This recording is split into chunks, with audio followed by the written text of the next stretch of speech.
खुलुमबाय गिबियावनो नोंथांमोननि चेनेलखौ आङो बरायग्रोबाय। बे समाव जोङो नोंथांमोनखौ बा नोंथांमोननि मिडियानि गेजेरजों जोङो माखासे खोथा फोरमायनो लादों। दा बेवहाय जोङो ज' जानो हादों जोंनि नैबे टेन्डुवार ओनसोलनि सिङाव थानाय गुबुन गुबुन हारि माहारिनि फरायसा आफाद जेरै आगसु बेवहाय बाहागो लानो हादों। आगसुनि जे बिटिआर रिजननि जोंहा सेक्रेटारि दङ जोंहा शर्मा सार, लोगोसे बेवहाय जिल्ला आगसुनिबो आफादगिरि जोंहा नारायण सार दङ आरो जोंहा सुंगाबा आन्सलिकनि आफादगिरि बाहाय बाहागो लानो हादों बिथां चित्रमागर, आरो जोंहा एसुनिफ्राय प्रेसिडेन्ट जोंहा जिरिमिया बिथां बाहागो लानो हादों, आरो जोंहा बाथौ गौथुमनि रुनिकाटा बाथौ गौथुमनि आफादगिरि सार रनजित बसुमतारी बेवहाय बाहागो लानो हादों। लोगोसे बेयाव जोंनि ओनसोलाव थानाय फरायसा आफादफोरनि गासै सोद्रोमाफोर बाहागो लानो हादों। गिबि गिबियाव आङो रायजो राजानिसिम नैबे फुजा बोथोरनि गाहाम हामलायनायखौ बावहरग्रोदों। दा जोंनि बुंनांगौ बाथ्राया बेसो जे जोङो गोबां समाव जोङो माने फुजा फालिबोनाय, फुजाजों लोगोसे जोंहा मेला फाथिबोनाय बेखौ जोङो लोगो मोनबोदों आरो नुबोदों। दा फुजाखौ जोंहा जेबो बुंनांगौ गैया, जोङो बयबो फुजा फालियो आरो फुजाखौ जोङो बयबो मोजां मोनो आरो मानसि हिसाबैनो जोंहा इसोरखौ सिबिनाय बियो थाखानांगौ। बे जोंनि मोनसे आदर्श बा जोंनि मोनसे गोनांथार मोनसे आखु बियो थानांगौ। दा बेजों लोगोसे जिखिनि जोंनि फुजा, जाय फुजायानोखि जोंनि मानसि माहारिखौ मोजां मोनसे लामायाव दैदेनलाङो, बे मोजां दैदेनलांनाय हाबाफारिजों लोगोसेनो मेला खुंफायोबा बेवहाय गाज्रि मोनसे हाबाफारिखौ जों लोगो मोनबोबाय थादों आरो नुबोबाय थादों मेगनजों। मानोना जों नुबाय मेलायाव जागायजेननायनिफ्रायनो माने जौ फाननायखौ जों नुबोदों। दिनैहाय सोरबाया जुवा होनाय आरो माने मोनानि समावबो सिमा गैयै अखा थंब्लेद बेबायदि जानायखौ जोङो नुदों। ओंखायनो बेफोरनि गेजेरजों समाजाव जोबोद जोंहा खहा जानायखौबो जों नुबाय। जा चिरां जिल्ला हिसाबै देग्लाय जोंहा मेट्रिक आनजादाव बा मेट्रिक रिजाल्ट बा मेट्रिकनि फिथाइ फोसावनायाव जों बयबो मिथिबाय जे जोंनोनो माने लास्ट नाम्बाराव चिरां जिल्लाया दङ। आरो दाख्लै बावैसो जि माने कम्पार्टमेन्टेलनि रिजाल्ट फोसावबावबाय बेयावबो लास्टआव थाबावबाय। दा बेबायदिनो दिनै उन्दै बैसोआव हाबा जानाय बेबो माने खम नङा जोंनि चिरां जिल्ला बा जोंनि नैबे टेन्डुवार ओनसोलाव, टेन्डुवार हालामाव। आरो बेबायदिनो गोबां माने इनसिडेन्ट जानाय, दिनै माने हाबा जाखानाय मानसिफ्रा खारफालांनाय, दिनै माने ड्राग्स बाहायनाय, दिनै माने बाइक एक्सिडेन्ट जानाय, बायदि बायदि इनसिडेन्ट बायदि बायदि जाथाया दिनै जोंनि ओनसोलाव माने बांनायनिफ्राय बांदों बा जानाया जोबाखै। दा बेफोरनि खार'ना जों बुजिनो गोरों, साननो गोरों मानसिफ्राबो माखासे जोङो प्लेटफर्म होनाय जादों। बै मानसिफोरनो जों माखासे प्लेटफर्म होनाय जादों। जेरै जोङो मेला खुङोबा निस्सय बैबायदि मानसिफ्रा बाहागो लाखायो आरो बिनि गेजेरजोंनो बायदि बायदि जाथायफ्रा जानो खाबु मोनो। ओंखायनो जोङो खावलायदों जाय माने फुजा कमिटिफ्रा फुजा खालामगोन, जाहाथे जिहेथु फुजाया मानसिखौ मोजां आखु दानायनि, मानसिखौ मोजां लामाजों दैदेननायनि थाखाय जोङो होयो।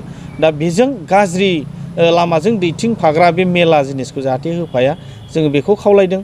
आरो जुदिअ फुजाखौ खुङोबाबो आननेसेसारि जाहाथे माने गोलाव सम बेबायदि माने मेला फाथिलाबाया बेखौ जोङो खावलायदों। आरो बिनि थाखाय जों माखासे सावरायनायनि गेजेरजों जोङो हाबाफारि मावनो लादों। जोङो असि सारनाव मेम'रेन्डाम होगोन, बेजों लोगोसे आइसि साफ्रोमबो जोंनि ओनसोलाव गोग्लैनाय आइसि सारमोननोबो जोङो बिनि कपिखौ हरगोन। लोगोसे जोङो दिनै नोंथांमोननि मिडियानि गेजेरजों जों बेखौबो फोरमायनो लुगैदों, जों फुजा कमिटिनिबो गांफा लाइजाम जोङो हरगोन बे जों गौथुम सावरायनायनि गेजेरजोंनो। लोगोसे जोङो बै बिथांमोनखौबो लोगो हमनानै रायलायगोन जायफ्रा फुजा फाथियो। मानोना जोंनि नैबे ओनसोलाव जे थासारि जाबाय थादों बियो जों जुदि बेखौ बयबो साननो हनो गोरोङा सिन्था खालामनानै जुदि बिनि फारसे खामानि मावलायाबा जोंनि नैबे चिरां जिल्लानि सिङावबो जोंनि नैबे ओनसोला टेन्डुवार ओनसोला माने बयनिख्रुइबो गोग्लैसोनाय होनजायो।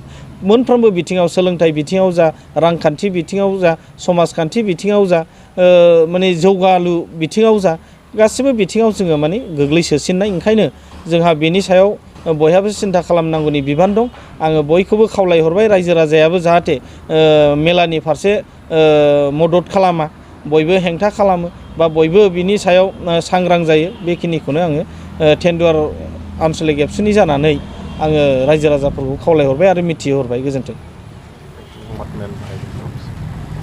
পোনপ্ৰথমতে আমাৰ আগন্তুক আজি আমাৰ মহালয়া শাৰদীয় দুৰ্গা পূজা আৰু বিভিন্ন আমাৰ যিটো চাৰ পৰ্ব উৎসৱ আমি পালন কৰিবলৈ গৈ আছোঁ সকলোকে তাৰ কাৰণে অভিবাদন তথা অভিনন্দন জনাব বিচাৰিছোঁ যাতে সকলোৱে ভালকৈ উদযাপন কৰে সকলোৱে ভালকৈ পূজা অৰ্চনা কৰে।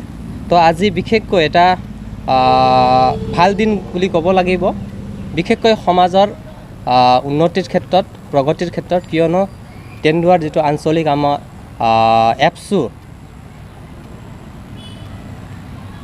সৌজন্যত ইয়াত থকা বিভিন্ন জাতীয় যিটো সংগঠন আছে যেনেকৈ আকছু এছু আৰু বিভিন্ন দল সংগঠনৰ লগত লৈ এই আঞ্চলিক যিটো সমিতি যি ধৰণৰ কাৰ্যকলাপ আৰম্ভ কৰিবলৈ গৈছে আমি নথৈ আনন্দিত কাৰণ আমাৰ যিটো পূজা অৰ্চনাৰ ক্ষেত্ৰত তাৰ সংগতি ৰাখি বিভিন্ন ক্ষেত্ৰত আমি দেখিবলৈ পাওঁ যে বিভিন্ন ধৰণৰ অসামাজিক কাৰ্যকলাপ আমি দেখিবলৈ পাই আছোঁ আৰু এইটো প্ৰত্যেক বছৰে আমি দেখিবলৈ পাওঁ আৰু এপছুৰ লগতে আকছু এছু আছা আমি যিমান দল সংগঠন আছে চিৰাং জিলা তথা বিটিআৰ অন্তৰ্গত আমি যিকেইখন এতিয়া 5খন জিলা হ'ল সকলো ক্ষেত্ৰতে প্ৰত্যেকবাৰে আমি আমাৰ অসামাজিক কাৰ্যকলাপৰ পৰা যাতে বিৰত থাকিব পাৰোঁ যাতে আমাৰ ছাত্ৰ ছাত্ৰীসকলে যাতে তেনেধৰণৰ বেয়া কাৰ্যৰ পৰা বিৰত থাকিব পাৰে তাৰ ক্ষেত্ৰত আমাৰ বিশেষকৈ এপছু আকছু এছু বা বিভিন্ন দল সংগঠনে কাৰ্যবিলাক হাতত লৈ আহিছে আৰু এই ক্ষেত্ৰতো এই বেলিতো আমি আজি এই এপছু অফিচত আমি সকলোৱে যৌথ হিচাপে ইয়াত আগভাগ লৈছোঁ আগন্তুক দিনত যিটো আমাৰ মহালয়া কাইলৈৰ পৰা যিটো আৰম্ভ হ'বলৈ গৈ আছে মহালয়া শাৰদীয় দুৰ্গা পূজা লক্ষী পূজা কালী পূজাত কোনো ধৰণৰ যাতে অসামাজিক কাৰ্যকলাপ নহয় কোনো গেমলিঙৰ ব্যৱস্থা নহয় কোনো ধৰণৰ তেনেকৈ জুৱাৰ আড্ডা নহয় তাৰ কাৰণে বিশেষ আমাৰ ইয়াত আজি ব্যৱস্থা কৰা হ'ল এতিয়া আমি গৈ আমাৰ এই আঞ্চলিকৰ অন্তৰ্গত আমাৰ অচি ডাঙৰীয়াক আমি লগ ধৰিম তথা চিৰাং জিলাত তথা বিভিন্ন জিলাই আমাৰ যিটো সংগঠনবোৰে নিজৰ নিজৰ হিচাপে কাম কৰি আছে কিয়নো আমি এইবাৰ বিশেষকৈ ক'ব বিচাৰিছোঁ যে দল সংগঠনে কোনো ধৰণৰ অসামাজিক কামবিলাকত আমি আশ্ৰয় নিদিওঁ আৰু যদি কোনোবাই এই ধৰণৰ কামত লিপ্ত হয় তেতিয়াহ'লে আমি বিশেষ এটা ব্যৱস্থা লোৱাৰ আমি হাতত লৈছোঁ আৰু ইয়াৰ ক্ষেত্ৰত আমি যিমান দল সংগঠন আছে সকলোকে আগভাগ লৈ এই ক্ষেত্ৰত আমাৰ ছাত্ৰ ছাত্ৰী তথা আমাৰ সমাজখন যাতে সুদৃঢ় কৰিব পাৰোঁ আমাৰ সমাজখন যাতে ভাল কৰিব পাৰোঁ আৰু আমাৰ সমাজখন এটা প্ৰগতিশীল সমাজ গঢ়ি তুলিব পাৰোঁ ইয়াৰে আশাৰে আমি বিশেষকৈ আমাৰ এই আঞ্চলিকো ধন্যবাদ দিব বিচাৰিছোঁ এপছু আকছু এছু সকলো দল সংগঠন ধন্যবাদ।